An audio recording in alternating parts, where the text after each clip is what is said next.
नमस्कार दोस्तों, मैं दिनेश कुमार स्वागत करता हूं आपका डीकेडी क्लासेस में। और आज हम लेकर आए एक नया वीडियो नई इन्फॉर्मेशन के साथ। देखिए दोस्तों, आज के हमारे जो विषय का नाम है वो है कम्युनिकेशन स्किल। कम्युनिकेशन जो शब्द है आपने आम बोलचाल की भाषा में सुना ही होगा कि कम्युनिकेशन कैसा है, कम्युनिकेशन स्किल पे काम करो। तो कम्युनिकेशन है क्या? देखिए, कम्युनिकेशन या संचार जो शब्द है वो लैटिन भाषा के कम्युनिकेयर शब्द से निकला है। लैटिन भाषा के किससे? कम्युनिकेयर से। कम्युनिकेयर जो शब्द है वो परिवर्तित होकर बाद में कम्युनिस्ट बना। और अगर हम कम्युनिकेयर का भी अनुवाद देखें तो कम्युनिकेयर का अनुवाद भी क्या होता था? एक्सचेंज, यानी आदान प्रदान। किसका? विचारों का, भावनाओं का। ठीक है। तो वर्तमान में हमारे पास जो शब्द है कम्युनिकेशन, ये एक बहुत ही इंपॉर्टेंट शब्द है और जिस की हम आज बात कर रहे हैं वो है कम्युनिकेशन स्किल, यानी संचार कौशल। ठीक है, कौशल। ठीक है, ट्रेट। ओके। तो संचार कौशल का महत्व क्यों है? देखिए, अगर आप किसी भी परीक्षा की तैयारी कर रहे हैं, नौकरी में जाना चाहते हैं, तो कार्यस्थल पे तो आपको संचार कौशल की आवश्यकता होगी ही होगी। इसके अलावा आम जीवन में भी ये बहुत व्यापक विषय है। हमें हर जगह जो है वो संचार की ज़रूरत पड़ती है। सुबह से लेकर शाम तक जितने भी हम काम करते हैं उसमें कहीं ना कहीं हम संचार प्रक्रिया का ही प्रयोग करते हैं।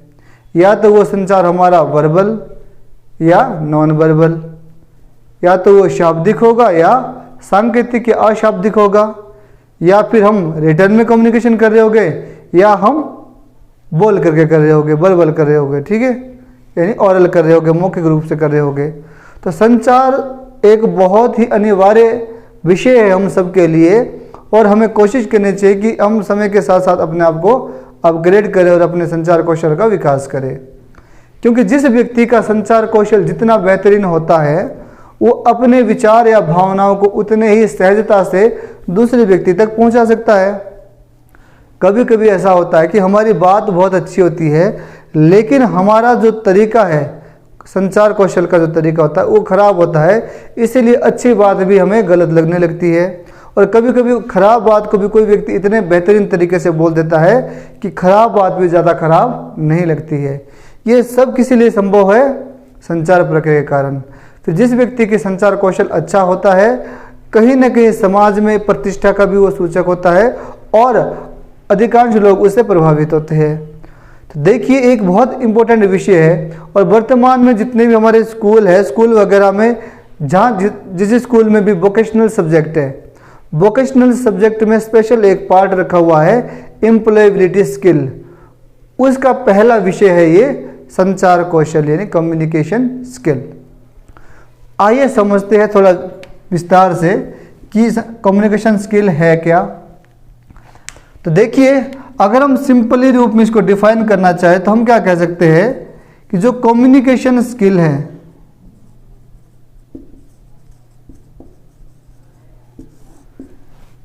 संचार कौशल एक ऐसा गुण जिसके द्वारा व्यक्ति अपने विचारों, भावनाओं का आदान प्रदान अन्य व्यक्तियों के साथ करता है, उसे हम संचार कौशल कहते हैं। यानी संचार प्रक्रिया एक ऐसा गुण, एक ऐसा माध्यम जिसके द्वारा we can exchange our thought, feeling, emotions and idea with one person to another person.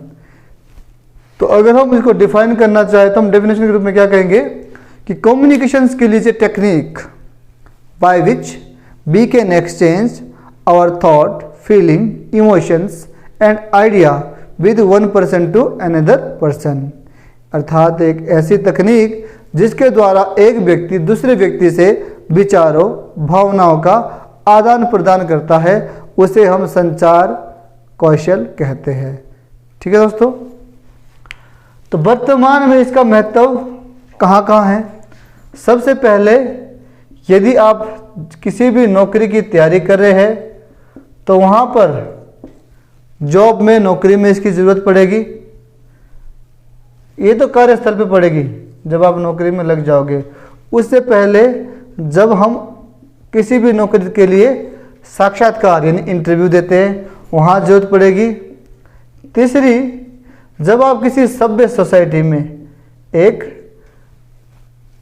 जब आप सभ्य समाज में जाते हैं तो वहाँ पर भी पता चलता है आपके कम्युनिकेशन स्किल का।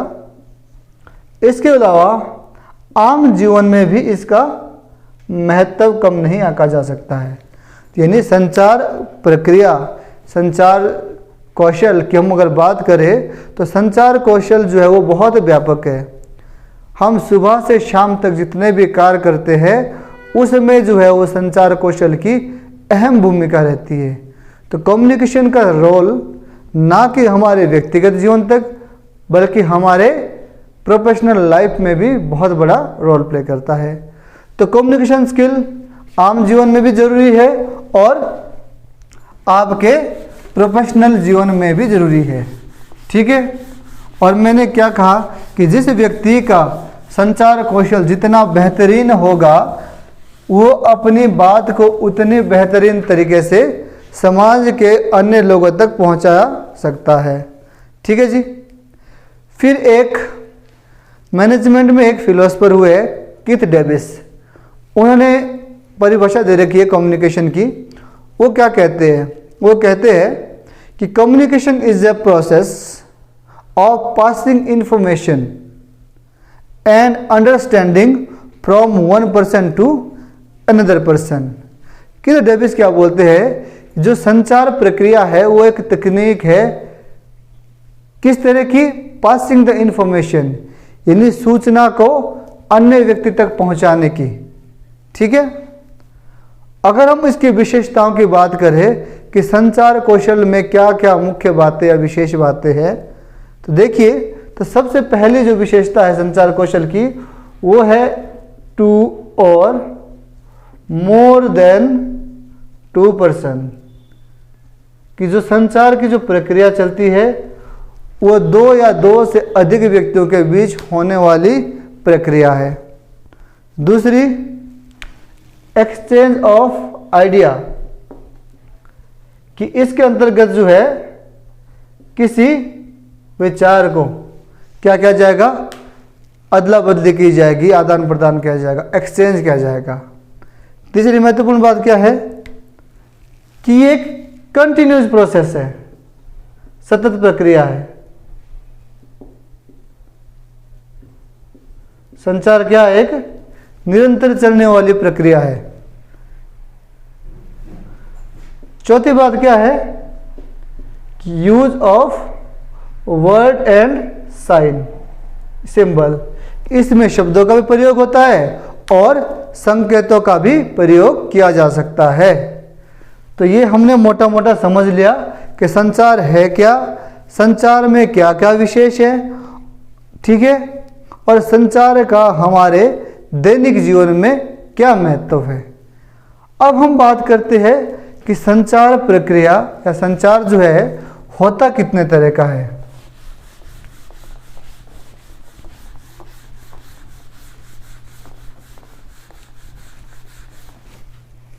Okay, sorry.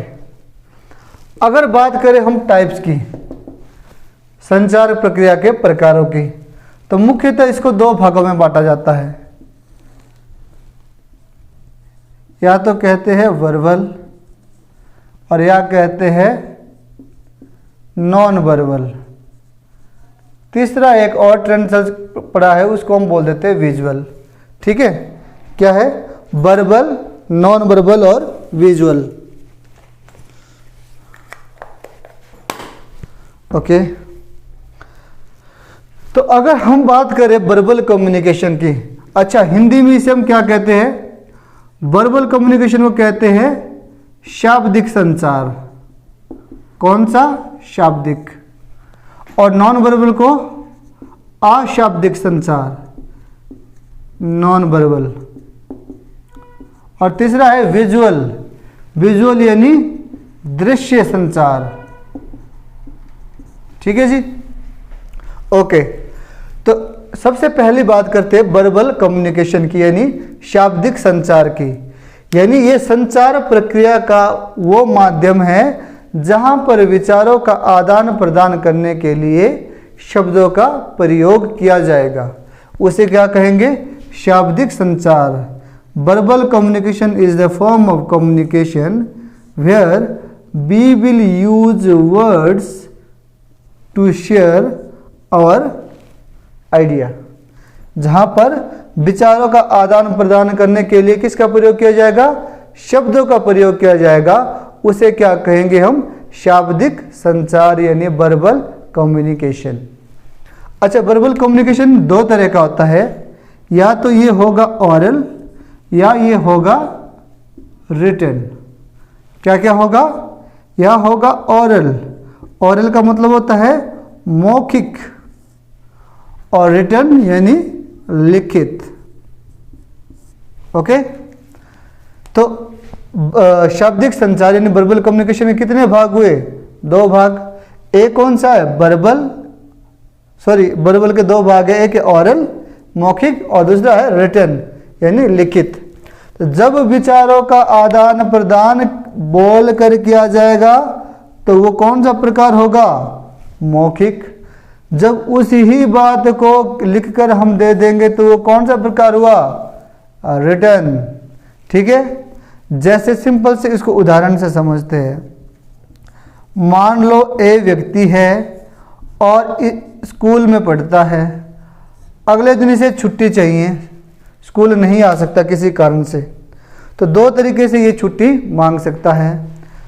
ठीक है, उसी तरह से अगर आप कंपनी में मान लो बी व्यक्ति है और किसी कंपनी में काम करता है। ठीक है, तो यहाँ पर भी छुट्टी मांगने के क्या है? दो तरीके हैं। या तो वो खुद जाकर, जैसे अगर कंपनी केस में तो क्या करेगा? ये HR जो होगा किसी कंपनी का, उससे जाकर मिलेगा, उसे अपनी बात बताएगा और नहीं आएगा। दूसरा एक तरीका क्या है कि इमरजेंसी थी भाई, वो किसी अपने कलीग्स के पास क्या दे देगा? आवेदन दे देगा। किसके लिए? छुट्टी के लिए। वैसे ही स्कूल में मान लो एक व्यक्ति है, स्कूल में पढ़ता है, अगले दिन स्कूल नहीं आ सकता, तो अपनी बात तो दो तरीके से पहुंचा सकता है। पहला कि वो खुद टीचर से जाकर बात करेगा कि वो स्कूल नहीं आ सकता, उसे छुट्टी चाहिए। दूसरा तरीका क्या है कि अपने जो सहपाठी हो गए उनके पास वो अगले दिन लीव दे देगा, लीव में अपना कारण बता देगा और उसे छुट्टी मिल जाएगी। ठीक है जी, तो बस इसी तरह देखिए, जब हम किसी बात को बोल करके बताते हैं तो वो तरीका क्या कहलाता है? ऑरल कम्युनिकेशन यानी मौखिक संचार। उसी बात को जब हम लिख कर बताते हैं तो वो क्या कहलाता है? Written communication. ठीक है जी, समझ गए? तो वर्बल कम्युनिकेशन दो तरह का होता है, या तो ऑरल होगा मौखिक और दूसरा लिखित यानी रिटन। ठीक है जी। दूसरा है नॉन वर्बल कम्युनिकेशन, अशाब्दिक संचार, जहां पर शब्दों का प्रयोग नहीं किया जाएगा उसे हम क्या कहेंगे? अशाब्दिक संचार। देखिए, अशाब्दिक संचार का जो संबंध है कुल मिलाकर वो संबंध होता है हमारे बॉडी लैंग्वेज से। ठीक है, शरीर की भी अपनी भाषा होती है ना। खुश होने पे शरीर की कुछ और एनर्जी होती है, दुखी होने पर कुछ और एनर्जी होती है। जो बात हमें अच्छी लगती है वहाँ पर कुछ और तरह की एक्साइटमेंट होती है, जो बात हमें बुरी लगती है वहाँ पर कुछ और तरह की फीलिंग होती है। ठीक है, देखिए बॉडी लैंग्वेज यानी शरीर की जो भाषा है वहाँ पर हम प्रयोग किसका करते हैं? नॉन वर्बल कम्युनिकेशन में हम किसका प्रयोग करते हैं? बॉडी लैंग्वेज का। ठीक है, देखिए हर इवेंट पे, हर फीलिंग पे, हर इमोशन पे हमारे शरीर के स्तर के जो हाव भाव है वो बदलने लगते हैं। ठीक है, जैसे जब कॉन्फिडेंस कम होता है तो उस समय की एनर्जी कुछ और होती है, आई कांटेक्ट नहीं बना पाते हैं, शरीर में क्या है अजीब सी एक्साइटमेंट होने लगती है, इधर उधर देखने लगते हैं, हाथ मलने लगते हैं, टांगे हिलने लगती है, ये बहुत सारी चीज़ें होती है। ठीक है, तो जब हम बॉडी लैंग्वेज के स्तर पे बात करते हैं और उससे आइडिया लगा लेते हैं, अनुमान लगा लेते हैं, तो उसे हम क्या कहते हैं, नॉन वर्बल कम्युनिकेशन।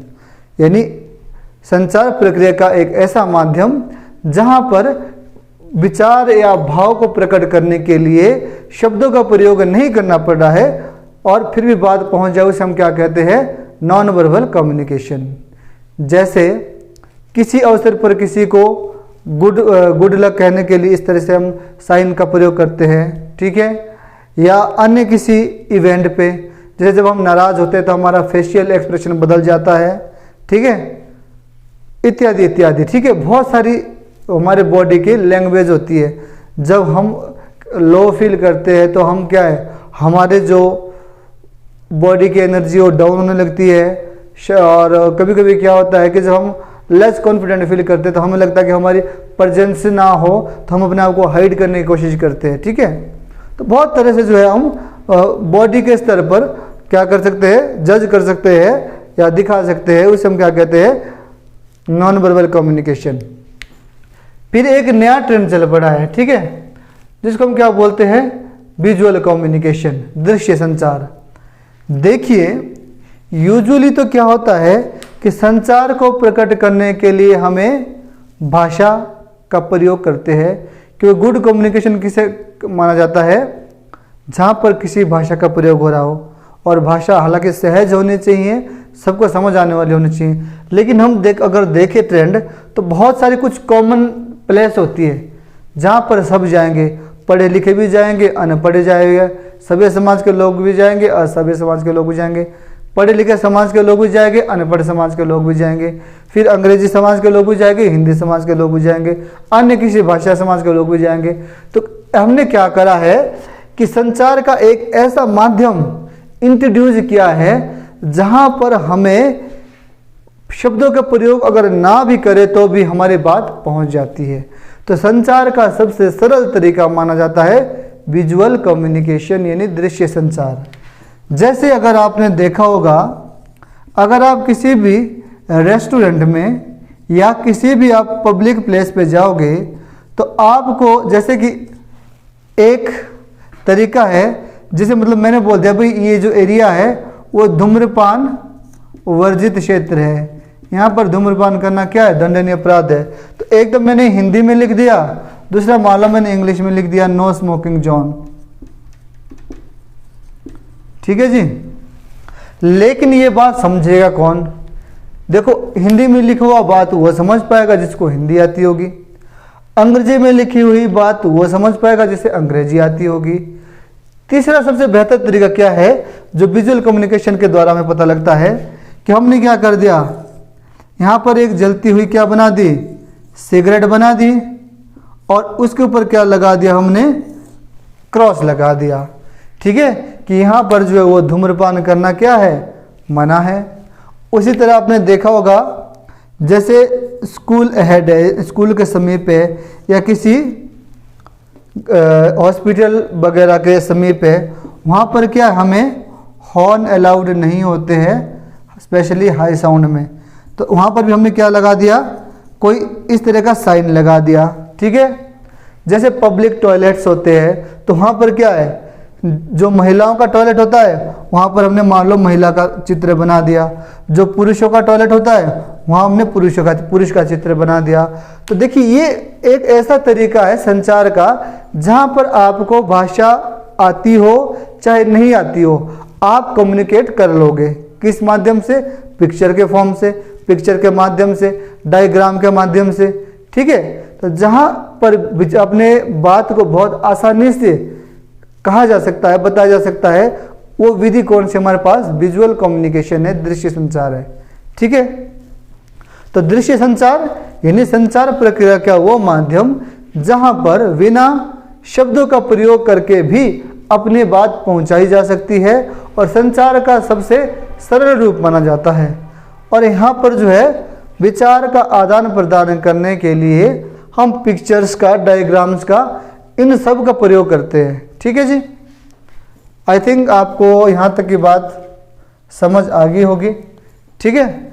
संचार के 3 प्रकार थे, कौन कौन से? वर्बल, नॉन वर्बल और विजुअल। फिर वर्बल कम्युनिकेशन के 2 भाग थे, कौन कौन से? ऑरल कम्युनिकेशन और रिटन कम्युनिकेशन। ओके, तो यहाँ तक ये कहानी हमारी क्लियर हो जाती है। अब हम बात करते हैं प्रोसेस की, कि संचार का जो प्रोसेस है, प्रक्रिया है, वो कैसे कैसे चलती है। हाउ कम्युनिकेशन प्रोसेस वर्क, संचार की प्रक्रिया, सॉरी, प्रोसेस ऑफ कम्युनिकेशन। देखिए प्रक्रिया का मतलब क्या है।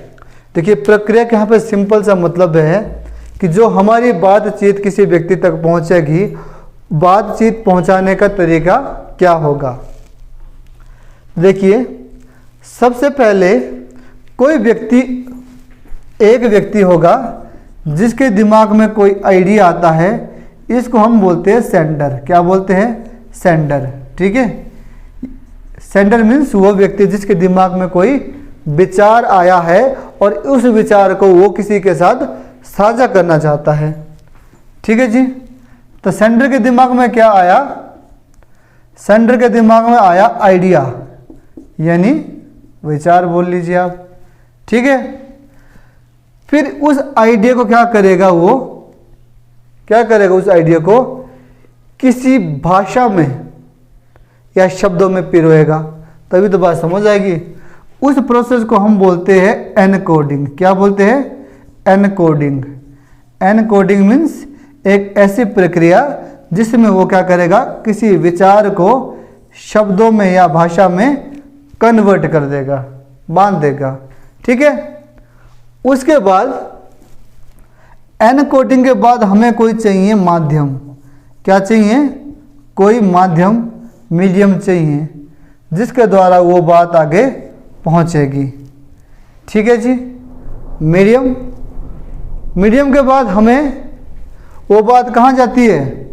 देखिए वो माध्यम क्या हो सकता है? डाक हो सकता है, यूट्यूब हो सकता है, फेसबुक हो सकता है, अन्य सोशल प्लेटफॉर्म हो सकता है, या वो खुद जाकर मिल के बात कर सकता है। माध्यम कुछ भी हो सकता है जिसके द्वारा उसकी बात पहुंचेगी किस तक? रिसीवर तक, जिसको मैसेज जाना है। ठीक है जी, रिसीवर। फिर रिसीव क्या करेगा? जो उसका एनकोडिंग उसने कर रखी है ना अपने मैसेज को, उसको क्या करेगा? वो डिकोड करेगा। डिकोडिंग का मतलब होता है एक ऐसी प्रोसेस जहाँ पर जो बात कही गई है उसके द्वारा जो है हूबहू वही बात समझी गई है। ठीक है, और जब वो डिकोड कर लेगा तो क्या करेगा? वो फीडबैक। क्या करेगा? फीडबैक। सॉरी,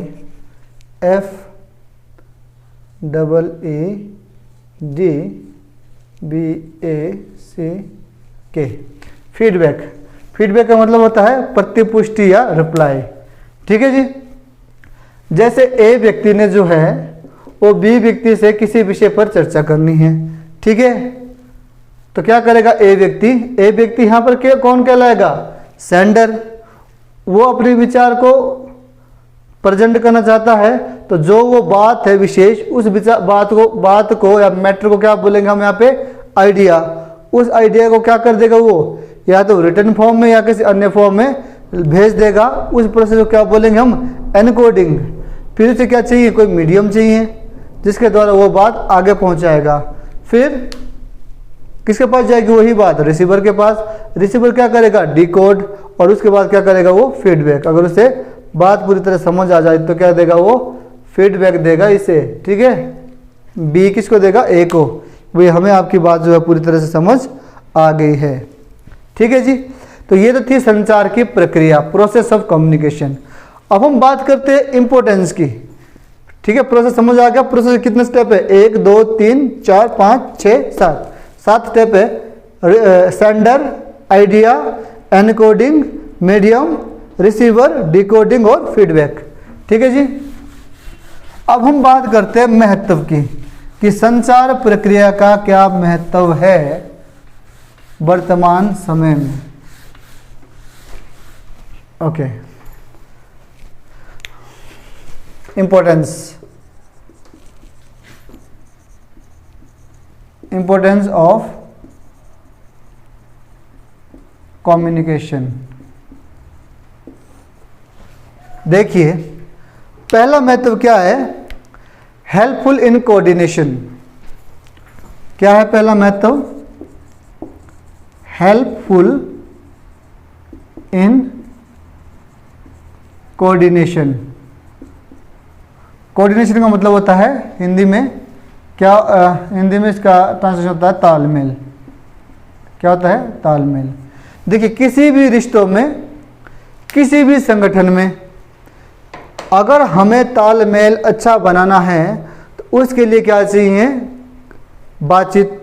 कहते हैं ना, बात करने से ही किसी बात का हल होता है। तो सबसे बड़ी बात क्या है, किसी भी संगठन में जो है तालमेल बनाने के लिए सबसे उपयुक्त अगर कोई कड़ी है तो वो है संचार। क्योंकि कभी कभी ऐसा होता है कि गलतफहमी हमारे दिमाग में होती है और हम उसका निराकरण नहीं करते हैं। तो निराकरण कब करेंगे, जब किसी व्यक्ति के साथ बात की जाएगी। ठीक है, तो कोऑर्डिनेशन यानी तालमेल में सबसे ज़्यादा सहायक होता है कम्युनिकेशन। जहाँ पर जितना स्ट्रॉन्ग कम्युनिकेशन होगा उस संगठन में, उस संस्थान में या उन रिश्तों में उतना ही क्या रहेगा, तालमेल या मेल मिलाप रहेगा। ठीक है। दूसरा है help in smooth running of organisation. Helpful smooth running of organisation, या हम इसको पर्सनल लाइफ के साथ अगर जोड़ के देखें तो रिलेशन आप कह सकते हैं। तो ये किसी भी रिश्ते को अगर हमने क्या करना है, स्मूथ रनिंग का मतलब होता है अच्छे से चलाना है। तो अगर हम किसी संगठन को अच्छे से चलाना चाहते हो या किसी रिलेशनशिप को भी अच्छे से निभाना चाहते हो तो उसमें कौन सहायता करता है, कम्युनिकेशन। अगर प्रॉपर कम्युनिकेशन होगा तो गलतफहमी की संभावना कम रहेगी। प्रॉपर कम्युनिकेशन रहेगा किसी संगठन में तो सारे जो काम है वो समय पर होते रहेंगे, जिस वजह से संगठन को आसानी से चलने में क्या रहेगी, सहायता रहेगी। ठीक है जी। तीसरा है हेल्पफुल इन डिसीजन मेकिंग।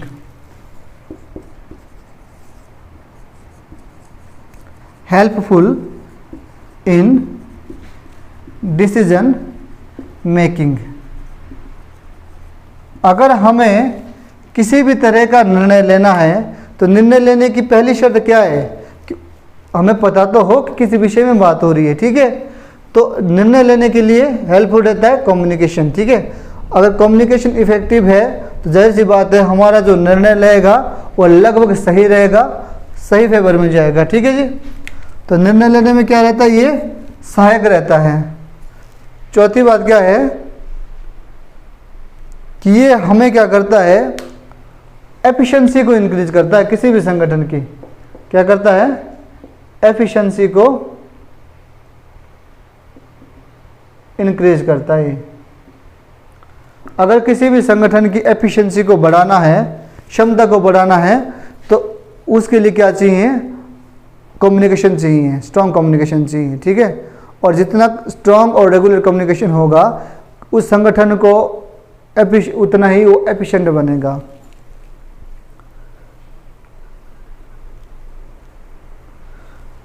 फिर क्या है, देखिए अगर संगठन के स्तर पर देखें तो ये एक तो लीडरशिप बिल्ड करने में हेल्पफुल होता है, और छठी बात क्या है कि मोटिवेशन, जो हमारे एम्प्लॉयज़ होते हैं, स्पेशली जो लोअर लेवल के एम्प्लॉयज़ होते हैं, उन्हें क्या होती है, ज़रूरत होती है मोटिवेशन की। अगर आप उन्हें समय समय पर अपडेट करते रहे, समय समय पर कार्य के बारे में बताते रहे तो एम्प्लॉयज़ क्या फील करते हैं, मोटिवेटेड फील करते हैं, और उससे ही क्या होता है, उनके अंदर लीडरशिप का विकास होता है। और क्योंकि संगठन तो बहुत व्यापक स्तर पे काम करता है, बड़े लेवल पे काम करता है, बहुत सारी टीम जो है एक साथ काम कर रही होती है, तो उनके बीच स्ट्रॉन्ग लीडरशिप और स्ट्रॉन्ग कोऑर्डिनेशन बहुत ज़रूरी है। अच्छा, अब हम बात करते हैं, तो ये बात होगी इम्पोर्टेंस की।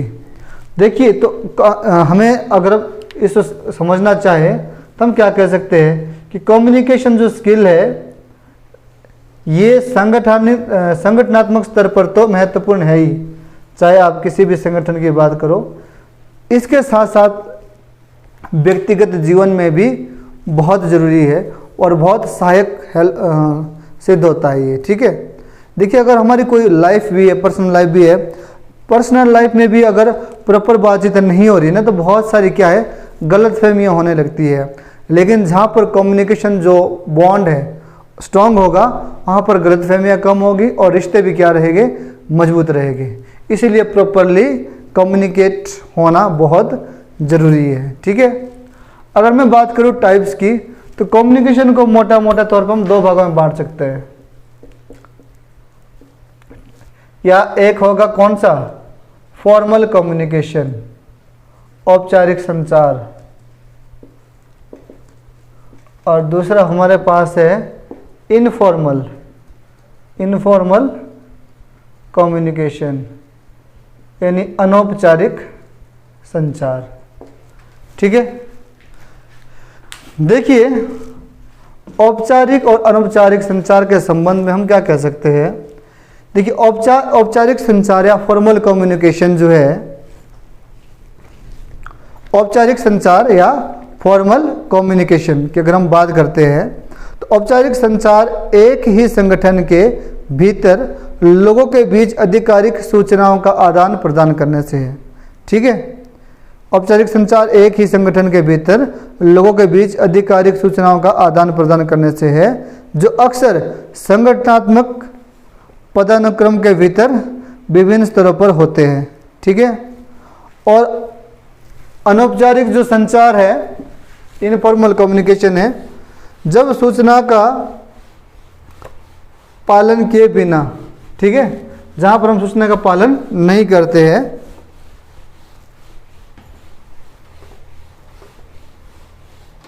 किसी भी सूचना को हम क्या कर लेते हैं, एक स्थान से दूसरे स्थान पर एक व्यक्ति से दूसरे व्यक्ति को ट्रांसफर करते हैं, उसे हम क्या कहेंगे, इनफॉर्मल कम्युनिकेशन। देखिए, अगर हम संगठन के लेवल पे देखें, तो देखिए ये 3 स्तर होते हैं संगठन के। इस वाले स्तर को हम क्या बोलते हैं, इसे हम कहेंगे टॉप लेवल मैनेजमेंट। इस वाले स्तर को हम कहते हैं मिडल लेवल मैनेजमेंट। और इस वाले नीचे वाले स्तर को हम क्या कहते हैं, इसको कहते हैं हम लोअर लेवल मैनेजमेंट। और यहाँ पर ये हमारे पास क्या है, वर्किंग एरिया है, कार्यस्थल है, ठीक है। देखिए, टॉप लेवल मैनेजमेंट में कौन कौन से लोग होते हैं, इसमें हमारे पास सबसे पहले हो गए किसी भी संगठन के या चेयरमैन हो सकते हैं, फिर हमारे पास बोर्ड ऑफ डायरेक्टर, इसके अलावा हमारे पास हो सकते हैं कंपनी के सीईओ, चीफ एग्जीक्यूटिव ऑफिसर, और जीएम यानी जनरल मैनेजर। ये सारे लोग क्या कहलाते हैं, टॉप लेवल मैनेजमेंट कहलाते हैं, ठीक है। दूसरा हमारे पास मिडिल लेवल जो मैनेजमेंट है, इसमें कौन कौन से लोग होते हैं, मिडिल लेवल में यहाँ लिख देता हूँ। देखो, इसमें कौन कौन से लोग आते हैं, इसमें अलग अलग डिपार्टमेंट होते हैं। जैसे एक होता है एचआर डिपार्टमेंट, जो भर्तियाँ करवाता है, ठीक है, recruitment and selection, training and development किसी भी संगठन में। दूसरा होता है हमारे पास फाइनेंस डिपार्टमेंट, जो फाइनेंस रिलेटेड काम देखता है। तीसरा डिपार्टमेंट हो गया MIS, मैनेजमेंट इंफॉर्मेशन सिस्टम। चौथा मान लो आप प्रोडक्शन, ठीक है। फिर ये सारे 4-5 मेन विभाग होते हैं। ये सारे क्या होते हैं, डिपार्टमेंट होते हैं, HR department, finance department, MIS department, production department. In department के क्या होते हैं, हेड होते रखे हुए। क्या होते हैं, इन डिपार्टमेंट में हेड होते हैं। जैसे जो HR डिपार्टमेंट को देखता है, HR डिपार्टमेंट को देखता है HRM, ह्यूमन रिसोर्स डिपार्टमेंट, उसके हेड को बोलते हैं HR। जो फाइनेंस डिपार्टमेंट को देखते हैं उसको हम क्या बोल देते हैं, फाइनेंस मैनेजर। जो MIS को देखते हैं उसको हम क्या बोलते हैं, मैनेजमेंट इंफॉर्मेशन सिस्टम मैनेजर, ठीक है। इसको हम बोल देते हैं प्रोडक्शन मैनेजर। इस तरह के बड़े बड़े क्या होते हैं, मैनेजर होते हैं हमारे पास मिडिल लेवल पे। और उनके ही क्या होते हैं, कुछ कलीग्स होते हैं जो उनके साथ काम करते हैं। लोअर लेवल में क्या होता है हमारे पास, मेनली एक तो होगा फोरमैन या होता है सुपरवाइजर, ठीक है। इसके अलावा ऑपरेटर वगैरह को रख लो आप, ठीक है। ये होते हैं, ठीक है। देखिए यहाँ जो अपर लेवल से क्या आते हैं, कमांड्स आती है, क्या आती है, कमांड्स, आदेश।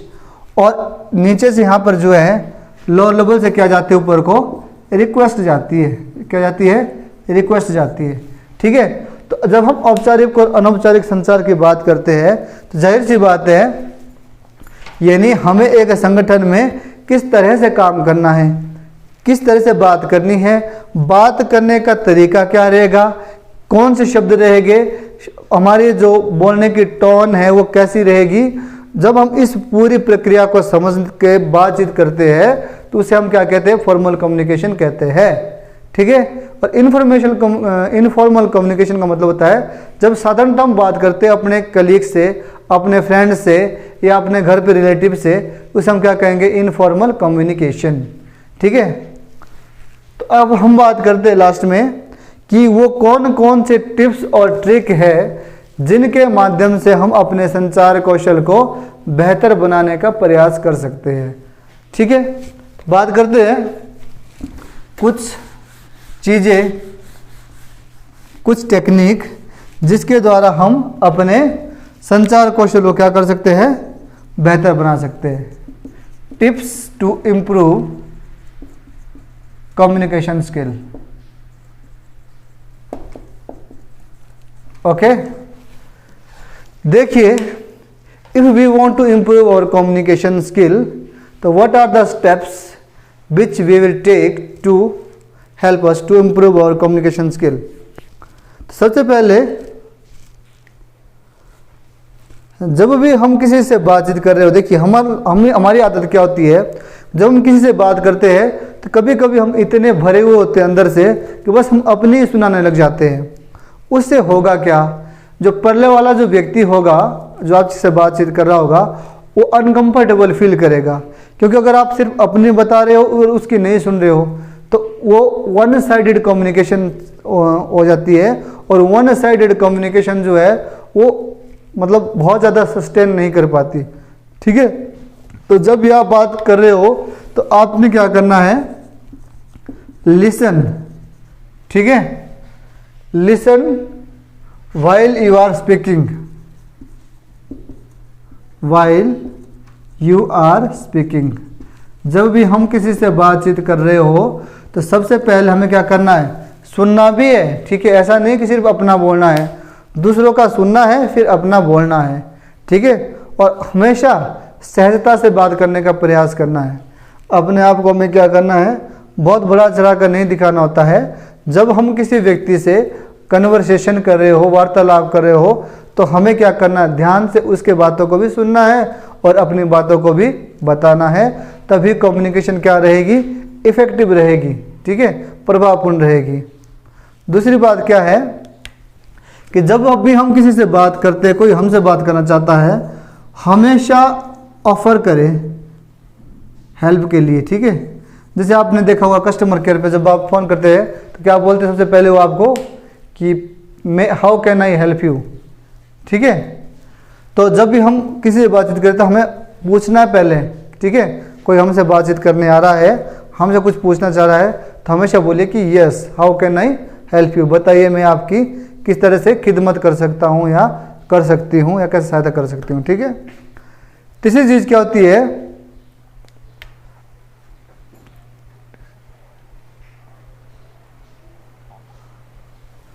जब भी हम किसी से बातचीत करें ऑलवेज आस्क राइट क्वेश्चन,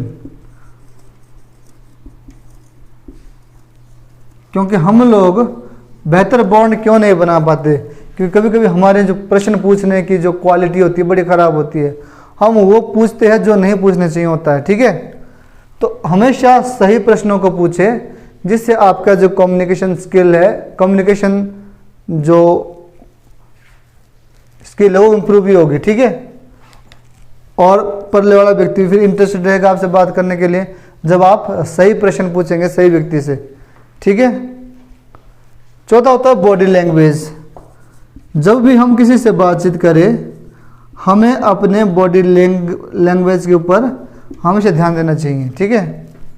देखिए यूजुअली शिष्टाचार में क्या कहा जाता है कि हमेशा जो अगर हमसे कोई सीनियर व्यक्ति बैठा है तो देखिए हमें ध्यान रखना होता है बोलते हुए टोन का, ठीक है, क्योंकि टोन बहुत काम गड़बड़ कर देती है। क्योंकि कभी कभी बात सही होती है लेकिन इतने ख़राब तरीके से वो प्रेजेंट हो जाती है या बोलने की टोन हमारी ज़्यादा भारी हो जाती है तो सही बात भी गलत लगने लगती है। तो जब भी हम किसी से बोले, एक तो अपने बॉडी लैंग्वेज का ध्यान रखें कि आपका पोस्चर क्या है बैठने का, किस तरह से बैठे हो आप, ठीक है। ऐसा नहीं कि टांगा फैला के बैठ गए अपने बॉस के आगे। तो हमें क्या करना है, बॉडी लैंग्वेज का ध्यान रखना है, ठीक है। उसके अलावा बीच बीच में क्या करते रहे, गैप देते रहे, ठीक है। हड़बड़ाए नहीं, while we are talking with someone, तो बीच में थोड़ा सा हमें क्या देना होता है, पॉज देना होता है, ताकि परला व्यक्ति हमारी बात समझ पाए कि हमने क्या बोला और हम उसकी बात को समझ पाए कि उसने क्या बोला, ठीक है।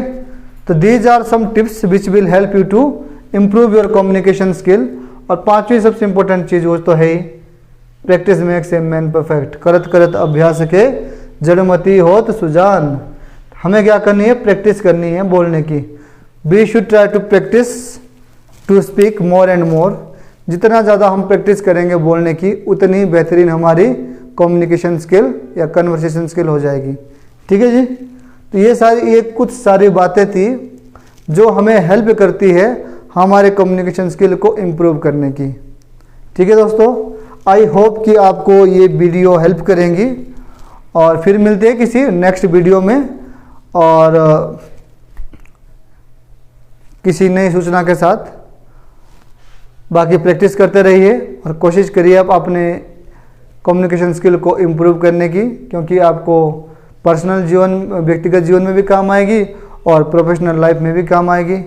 जब आप कल को किसी संगठन में जाओगे नौकरी के लिए, काम करने के लिए, तो वहाँ पर आपका महत्वपूर्ण व्यक्तित्व यहीं से सिद्ध हो जाता है यदि आप बहुत अच्छे तरीके से बातचीत कर लेते हो, ठीक है। फिर ओके दोस्तों, फिर मिलते हैं किसी नेक्स्ट वीडियो के साथ। तब तक के लिए जय हिंद, जय हिमाचल।